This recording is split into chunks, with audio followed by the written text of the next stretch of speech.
guys. Happy Monday. Today is Monday, April the 20th, and I hope you guys had a fantastic weekend and you're ready to start back to school with me this week. We have a fun week, lots of fun things planned, but of course we need to get started right away with this. And guys, I got new blue light glasses. Hope you like them. Here we go. Finally, the girl finds her particular sock and goes away. Lumpy tries to get out. He wiggles, he waggles, he grunts and humps and pushes, but he's still in the shoe with his bottom sticking out. Help, he yells, but he's too deep in for anyone to hear him. It's a long day and a long night stuck in the shoe. Around 4 a.m., the one-eared sheep wanders into the closet, following an interesting smell that she smells. Lumpy can tell that it's her because she makes a snorty noise when she walks. "What are you doing in there?" Sheep wants to know. Says Lumpy. "Come out. I can't hear you." "What?" "Sorry," says the sheep. "It's my ear. I've lost it." Sheep doesn't understand. She's distracted by the tasty-looking lace of the soccer shoe. It's not grass and it's not clover, but it looks pretty chewable to Sheep. She settles down next to the shoe and has herself a lovely munch, pulling the lace out bit by bit. She hears a woofle, woofle, woofle noise, and it's irritating, but she doesn't let it bother her. Pretty soon, the sound quiets down to nothing. When she's done chewing the lace, Sheep is mildly surprised to find herself in the closet. She burps and goes out to play pick-up sticks with the toy mice.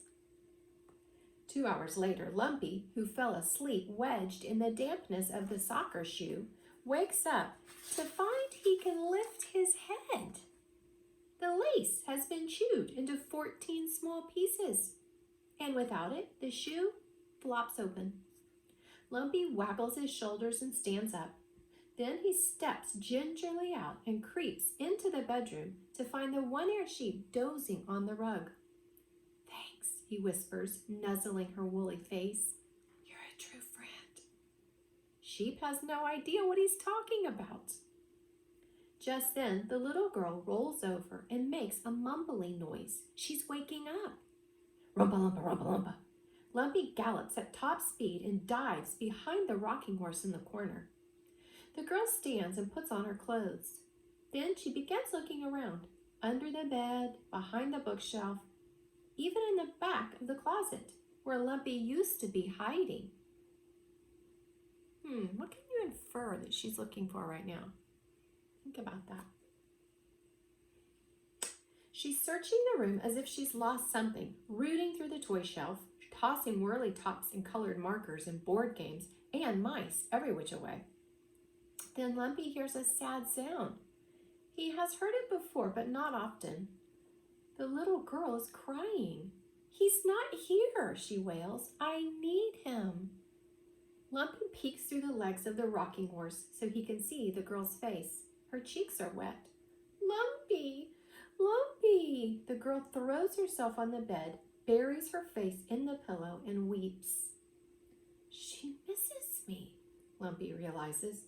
"She thinks I'm gone forever." The idea had never occurred to him. He rushes out from behind the horse. He remembers the washing machine and runs back behind the horse's legs. The girl's crying. Out again. The washer. Back behind the legs. Crying. Out. Washer. Back. Cry. Wash. Out. Back. Lumpy can't stand it anymore. He loves the little girl and he hates to make her cry. So, although he is desperately afraid of the washing machine and of the deep, dark basement, he creeps out from behind the horse while the little girl is sobbing into her pillow. Quietly, Lumpy tips over one of the green rubber boots sitting near the foot of the bed. Then he lies down very cleverly right in front of the boot, as if he'd been shoved down in there and only spilled out when the boot tipped over. When the girl stops crying and looks around for tissue, she sees Lumpy lying there.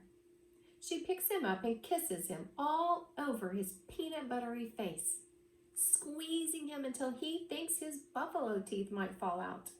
"Lumpy," she cries, "you were in my boot?" She pets his head. "How did you get in my boot, you sweetie, sweetie?" For a moment, life is wonderful. Lumpy is happy. Then the girl smells him. "You stink like peanut butter," she says, "and you're greasy. But don't worry, Lumpy. I know just what to do about that." What do you predict? The basement is dark, except for a single dim light bulb shining in the ceiling.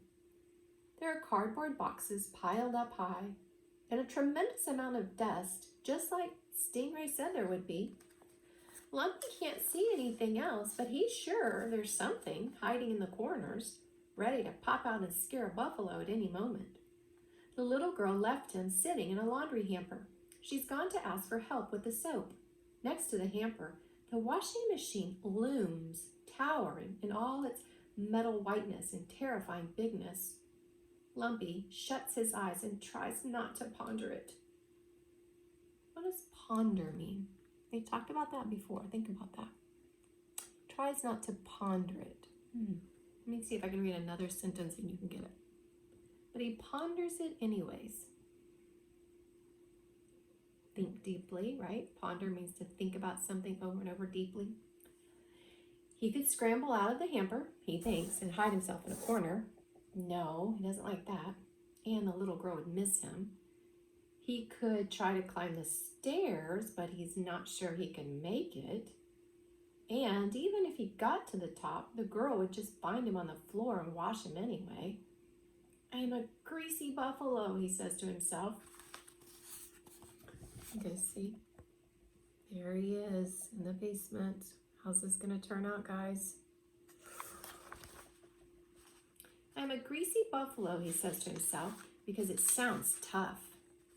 He doesn't feel much better and shuts his eyes to block out the sight of the big machine. "Quiet, are ya?" says a friendly voice. I was hoping for some company." Lumpy opens one eye. "Who's talking?" "Me, Frank," says the voice. "Who else would it be?" "Frank?" "The washer," says the washing machine.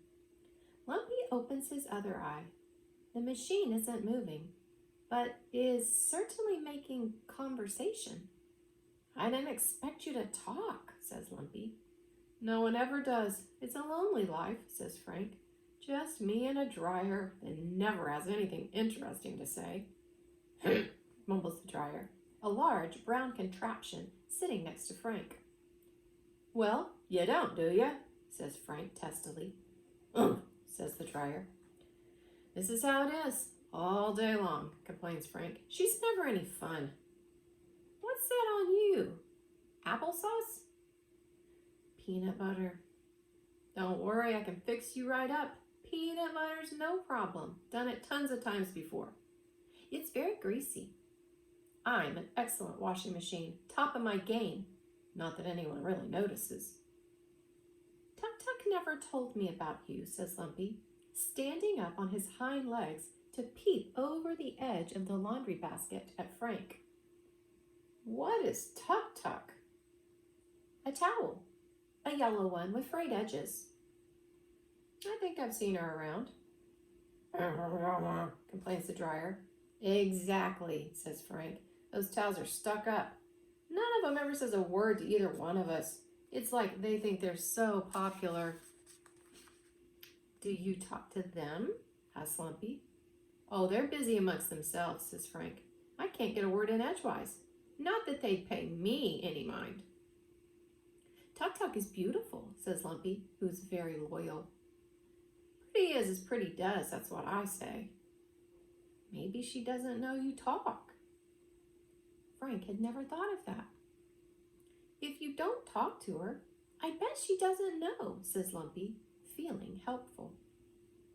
It's stopping there, guys. Come back tomorrow to find out what happens next.